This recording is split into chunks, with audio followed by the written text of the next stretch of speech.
Bonjour! Aujourd'hui, on vous présente le Café Boutique Par là-bas, situé à Charlesbourg, au coin de Georges Muir et Henri Bourassa. Mange local parce qu'il n'y a pas juste des patates, et ça, Patricia va nous le prouver en nous faisant découvrir son commerce. C'est une entrepreneure passionnée au parcours atypique qui saura certainement vous fasciner. On va la rencontrer.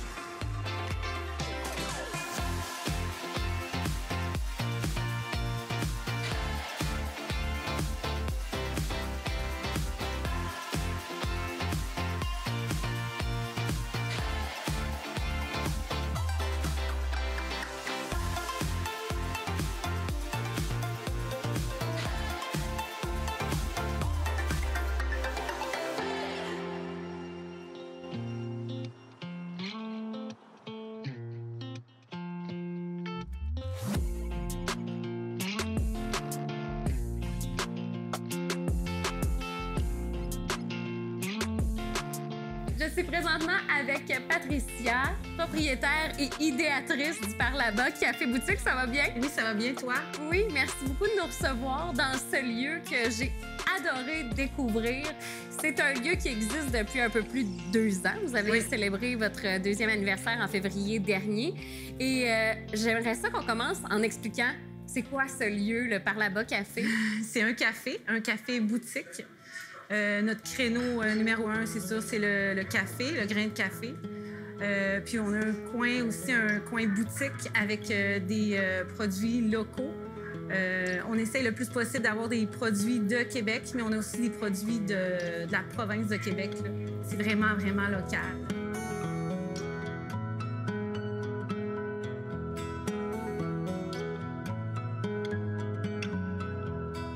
Puis avant la pandémie, quand c'était possible de tenir des événements aussi ici, c'était un lieu de rencontre. Oui, on avait beaucoup d'événements. Ça allait bien, là. On avait du yoga, on avait de la méditation, on faisait des tarots et café. On a eu des cours de peinture, on a eu des conférences aussi. Puis on avait plein d'idées aussi pour en rajouter. On faisait aussi des locations de salles. OK. Fait qu'on pouvait louer notre espace pour des événements. Il faut se l'approprier, finalement, ce café-là, puis ça commençait à prendre. Puis même, je le vois depuis que je suis arrivée, il y a beaucoup de gens qui viennent ici, que vous accueillez à bras ouverts, que vous connaissez, puis comment ça va, vous prenez des nouvelles. C'est vraiment comme une communauté que tu es en train de créer. Est-ce que c'était ça l'idée?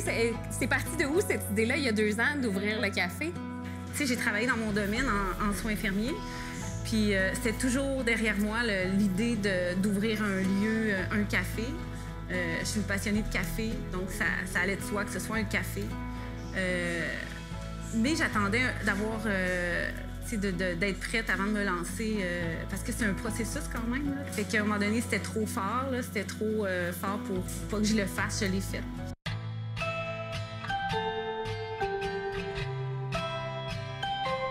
Et justement, parlons des produits parce qu'il y en a une tonne. Bon, vous avez le café, vous faites aussi des sandwichs, des repas prêts à manger ou à emporter.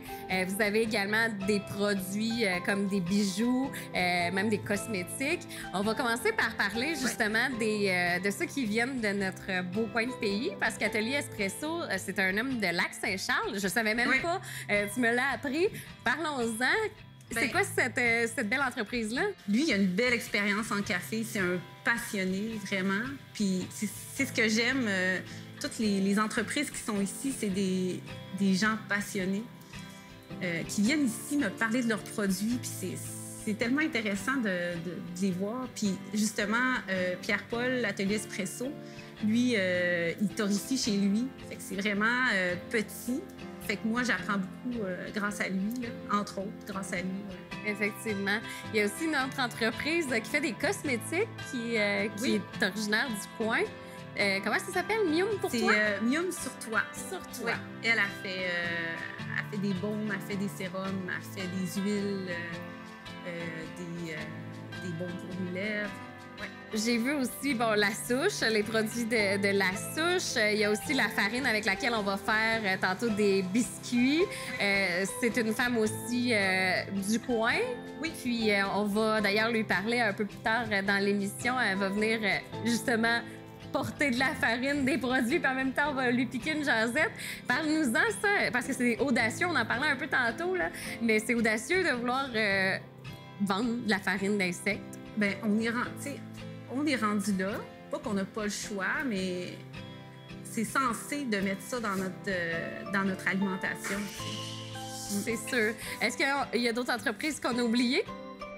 Sûrement. J'en ai vraiment beaucoup de local. Là. J'ai le savonnier du lac. Lui, il fait des savons au lac Saint-Charles. J'ai les produits fleuris. Elle, c'est une gamme de produits cosmétiques aussi. Elle fait de l'huile, sérum. C'est un rituel pour la peau. Là. OK. C'est super le fun. Elle a bien commencé à travailler ici, justement. Là. Wow! C'est des beaux produits. Il y en a tout plein. Il y en a plein, oui. Vous avez vos produits maison aussi, les confitures, entre autres. Oui, on a les confitures. On fait aussi le chili végé. On fait la ratatouille, excuse-moi. Tu regardes beaucoup dans ce coin-là parce que le congélateur est là. Fait que c'est le fun parce que vous avez aussi des produits congelés, justement, faciles à cuisiner. Oui. Bien, avec la pandémie, on a rajouté ça parce que les gens, ils partaient avec du take-out. Puis nous, ben, on n'avait pas de perte. Parce que, si à un moment donné, tu fais 10 sandwichs, ben, t'en perds 5, t'es mal parti. Tu peux pas survivre comme ça. Fait qu'on a mis le congélateur, justement, pour ça. Pour récupérer. Puis ici aussi, on fait les soupes. On fait, on fait pas mal de trucs. Nos desserts, on les fait. Coffee Crisp, maison aussi, qu'on fait avec notre café, ouais. Donc, il y a moyen de venir prendre un repas ici. Vous avez une terrasse, d'ailleurs, qui est superbe. Vous avez même aussi le mur végétal. Tantôt, on va parler à l'agriculteur Robert qui va venir nous jaser ça. Ça, c'était une idée que tu avais à la base ou c'est venu au fil du temps? Bien, à force de faire des cours d'entrepreneuriat ou des réseautages avec des entrepreneurs, bien, tu fais des liens ou tu crées des liens. Fait que lui, je l'ai rencontré justement dans des cours d'entrepreneuriat. Puis ça a cliqué tout de suite. Il est là depuis le début. Puis c'est intéressant parce que moi, j'utilise ces herbes fraîches pour cuisiner.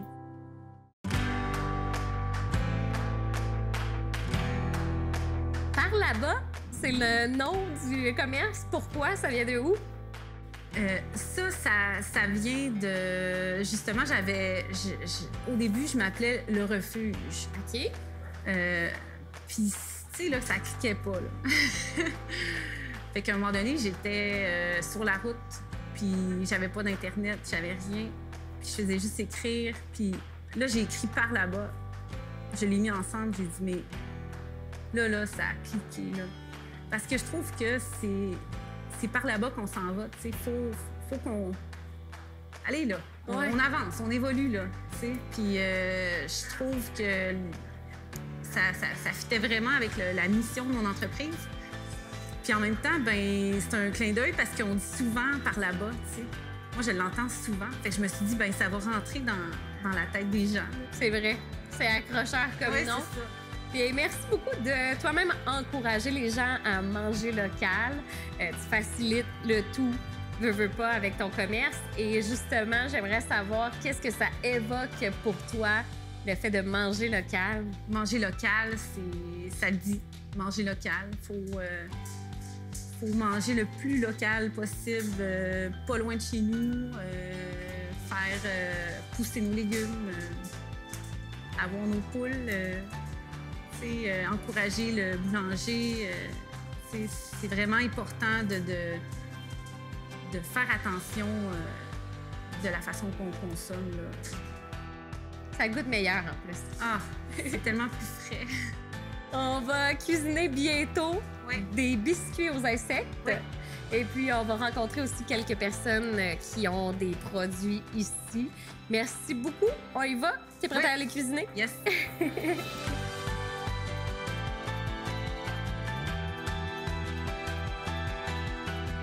Patricia, on va cuisiner des biscuits avec la farine d'insectes, qui est un des produits que vous avez ici. Sous quelle forme vous le vendez? On le vend en farine ou on le vend aussi en préparation d'une recette de biscuits. OK. Fait qu'on ajoute le pot, puis il nous reste juste à mettre... c'est justement qu'est-ce qu'on va faire, là. On met l'œuf, l'eau et l'huile. Puis c'est sûr que là, on va un peu la pimper, on va y rajouter des fruits, puis du chocolat. C'est ça. Puis on invite les gens justement à venir goûter, à avoir l'audace pour que tranquillement, justement, ça puisse être encore plus utilisé, vendu. C'est la protéine du futur, c'est ce qu'ils disent. C'est ça, ouais. On va l'essayer. Donc là, tu as mis déjà la farine dans ton mélangeur. Là, j'ai mis exactement le pot maçon. Oui, c'est ça. Il y a de la farine, du gruyot, il y a du chocolat un petit peu. Il y a des graines de chia, puis il y a des graines de tournesol. OK. Puis là, il reste quoi à mettre? C'est super simple. Bien, on va mettre nos 3 cuillères à soupe d'eau. OK. Je vais commencer à brasser. On met notre œuf.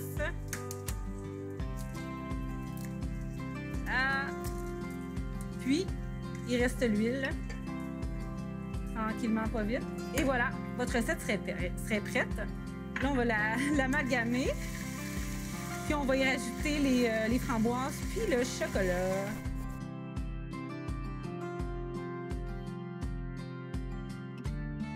Voilà. Ça a l'air assez consistant, là, quand même, comme texture. Oui! Fait que là, je vais les mettre au four. Parfait. Puis, on va goûter à ça après.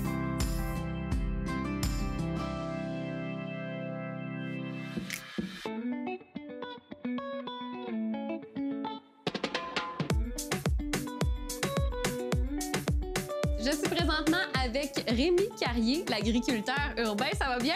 Oui, ça va très bien. Merci beaucoup d'être là aujourd'hui au Parlabas Café. Ça va bien commencer notre topo parce que je voulais absolument te parler.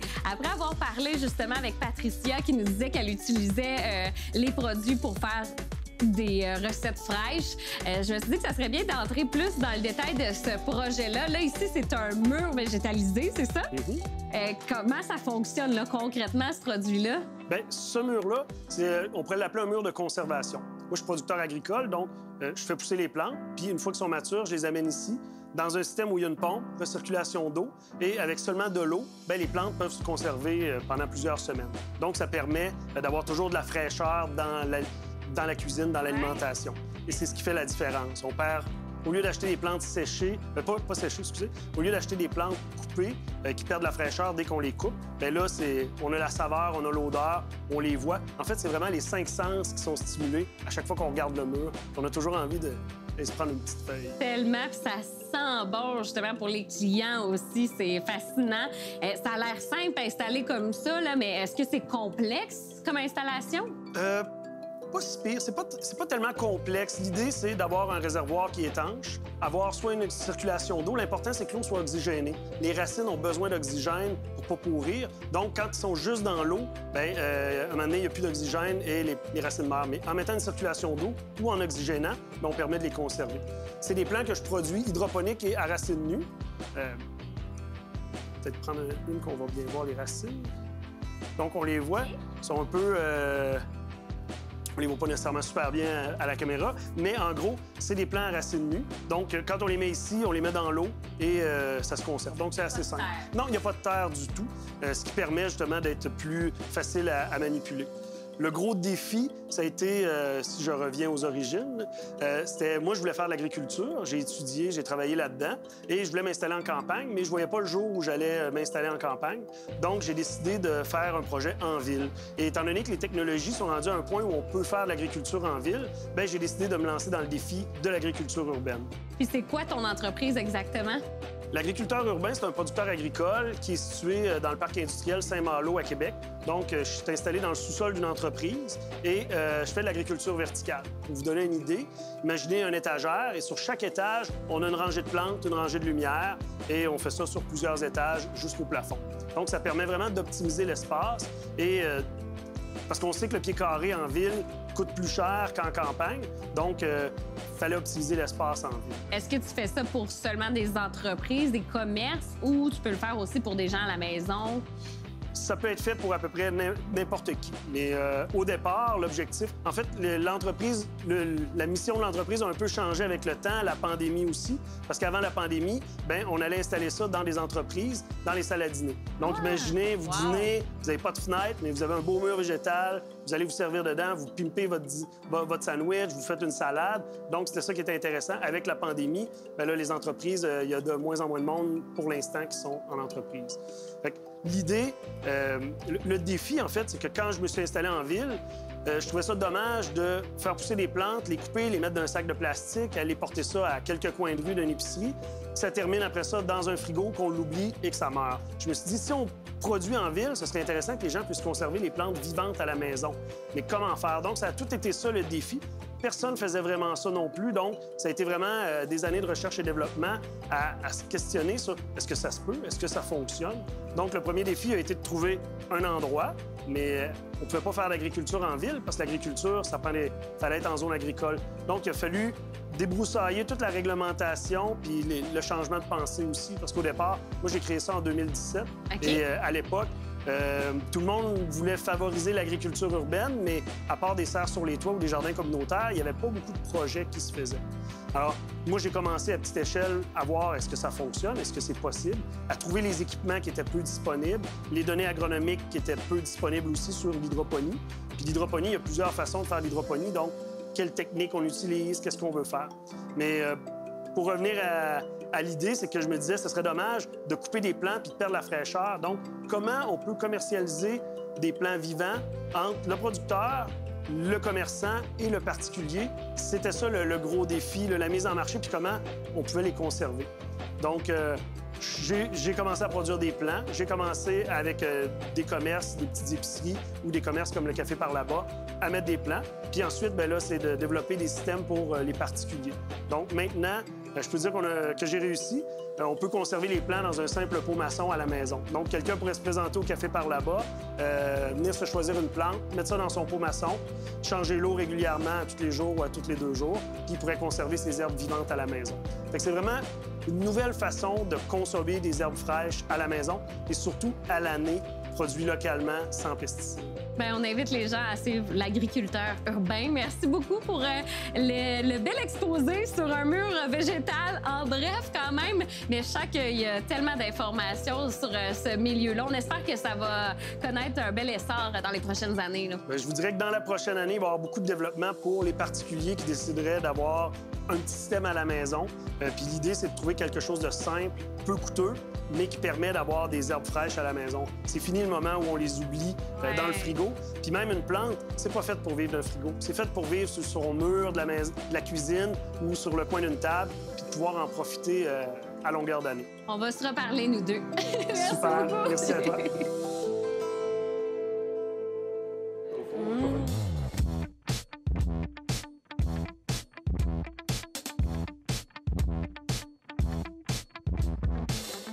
Je suis présentement avec Cynthia Fauché, copropriétaire de Nutrivore. Ça va bien? Ça va super bien. Très contente de te parler aujourd'hui. Tu es venue avec ta collègue aussi. On peut la présenter d'ailleurs? Oui, elle s'appelle Anita Légaré. Donc, vous avez parti cette belle entreprise Nutrivore et elle se retrouve, entre autres, la farine dans les produits que fait ici Patricia au café. Mais là, je veux qu'on parle tout d'abord de votre entreprise à vous parce que c'est fascinant. Vous êtes peu dans ce genre d'entreprise. C'est venu de où cette idée pour ta part à toi de faire de la farine de Ténébrion, entre autres, là? Bien, de fil en aiguille, je m'intéressais beaucoup à l'alimentation. Puis j'ai fait plein de régimes. Puis à un moment donné, j'ai découvert l'alimentation avec la protéine d'insectes. J'ai trouvé ça intéressant. Je me suis instruite. Je me suis aperçue que c'était une belle alternative éco-responsable, le côté environnemental puis tout. Puis j'arrêtais pas de me dire à ma retraite, je vais avoir un élevage d'insectes. Puis un jour, j'ai fait non, c'est le moment, je me lance en affaires. Puis c'est comme ça que j'ai rencontré Patricia. dans notre cours de lancement d'entreprise. OK. Patricia me disait quand même que c'est délicat, des fois, de faire des produits avec la farine parce que les gens sont créatifs. J'imagine que tu travailles avec ça tous les jours. L'enjeu de faire connaître, d'éduquer les gens aussi. Éduque-nous aujourd'hui, là, pourquoi, justement, faudrait intégrer la farine, par exemple, de Ténébrion à notre alimentation. C'est une super belle alternative. Nous autres, on dit souvent qu'on fait de l'évangélisation. OK. Faut vraiment, on aime faire des activités pour faire découvrir aux gens parce que les gens, souvent, ne savent même pas que ça existe sur le marché. Ensuite, bien, on leur explique le côté, comme je t'ai dit, éco-responsable, qu'il y a plus de protéines que dans certaines viandes, vu que c'est déshydraté, que ça consomme moins d'eau que les légumineuses. Ensuite, que c'est une protéine complète, dans tous les végétaux, sauf le tofu, je crois. Tu sais, c'est pas des protéines complètes. Nous, on arrive avec une solution où ce que l'alimentation de nos insectes serait 100 de l'économie circulaire. Donc, c'est un peu créer de la protéine à partir de choses qui iraient à l'enfouissement. OK. Puis l'économie circulaire, bon, là, j'imagine que ça veut dire de trouver des restants d'alimentation. Vous faites comment? Est-ce que c'est en allant voir des restaurateurs, des épiceries ou... Exactement. Avant la pandémie, on avait trouvé des restaurants à déjeuner qui nous gardaient les pelures de fruits, comme les bananes, les pelures de tous les melons. C'est ce que préfèrent les insectes, les melons. Puis il y a beaucoup d'eau dans le melon. Ensuite, les pelures d'ananas, puis les queues de fraises. Des affaires comme ça qu'on réussit à intégrer dans l'alimentation qui fait que nous, on n'a pas besoin de leur donner à boire. C'est nécessaire pour moi. Si j'avais pas l'économie circulaire, comme au début de la pandémie, il a fallu qu'on aille acheter des patates pour donner à nos adultes, sinon ils vont mourir. Fait que c'est un 2 pour 1. Nous, on évite l'enfouissement, surtout qu'ici, il n'y a pas de compostage. Fait que nous, depuis 1 an, on a sauvé à peu près 1,2 tonnes de pelures de fruits à l'enfouissement, qu'on a converti, dans le fond, en protéines. C'est quoi que les gens de ton entourage avaient comme réaction quand ils venaient chez vous puis tu disais « j'ai des larves dans ma pièce ». Je le disais pas trop, mais c'est surtout quand les gens, même présentement, nous demandent « Qu'est-ce que tu fais dans la vie? » J'élève des insectes pour essayer de les faire manger aux gens. Il y a 3 ans, je passais vraiment pour une hurluberlue. Maintenant, ça passe mieux. On entend mieux parler, puis c'est ça. Mais encore là, un préjugé qu'on pourrait avoir, c'est de dire « Ah, ça doit goûter trop santé. » Mais justement, autant les réglisses que les chips aussi, les croustilles que j'ai goûtées, c'est délicieux, puis c'est des bonnes collations qui sont savoureuses, là, tu sais. Ah, tout à fait. Tout à fait. C'est... Anita, mon associée, c'est vraiment notre créatrice culinaire. Elle est excellente. Elle fait tellement des bonnes recettes. Là. Vraiment, j'ai adoré. Puis là, je vois plein d'autres choses. Il y a la farine, qui est peut-être le plus facile à intégrer dans notre alimentation. J'imagine farine de blé Ténébrion. Exactement. C'est une farine de blé de Ténébrion et il y a un peu de grillon à l'intérieur. On fait affaire avec une entreprise de Kamouraska pour intégrer le grillon parce que le grillon a des avantages nutritionnels que le Ténébrion n'a pas, comme la vitamine B12, exemple. OK. Ça fait que c'est une farine avec les 2 types d'insectes. Puis exactement, tu le prends, tu fais une crêpe, tu utilises cette farine-là à la place, bien, tu vas avoir ta protéine d'intégrer avec une petite crêpe avec juste des légumes, un peu de fromage, puis le souper est fait. Hein? Bien, merci beaucoup d'être venu nous jaser aujourd'hui au Par là-bas Café. Je sais qu'on aurait pu parler pendant des heures. On vous suit comment? Est-ce que vous avez une page Facebook, un site Internet? On a notre page Facebook puis l'Instagram Nutrivore. Hein? Génial. Bien, merci. Merci à vous.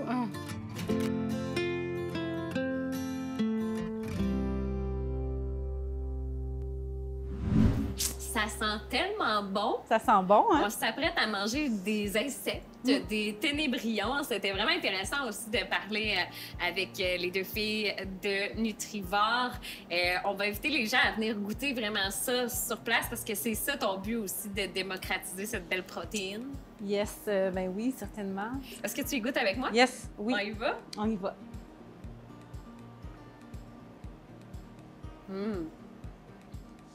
C'est bon, ça hein? goûte la bonne framboise et le bon chocolat, un peu comme le tofu. Des gens qui hésitent à intégrer ça à leur alimentation, mais finalement, ça goûte ce qu'on cuisine avec. Ça goûte exactement si on avait pris une farine régulière. C'est important comme entrepreneur aussi de développer ses connaissances et tout. Tu vas suivre bientôt une formation. Oui. C'est quoi exactement? Ben, c'est micro-cours, si on veut, en cuisine végétarienne. Puis dernièrement, j'ai rencontré un chef qui m'a dit, ben tu devrais suivre ce cours-là. Mais lui, il enseigne ce cours-là. Puis ça va m'aider à créer mes propres terrines, mes propres végépâtés, puis développer un peu plus mon côté culinaire qu'on veut développer ici, là.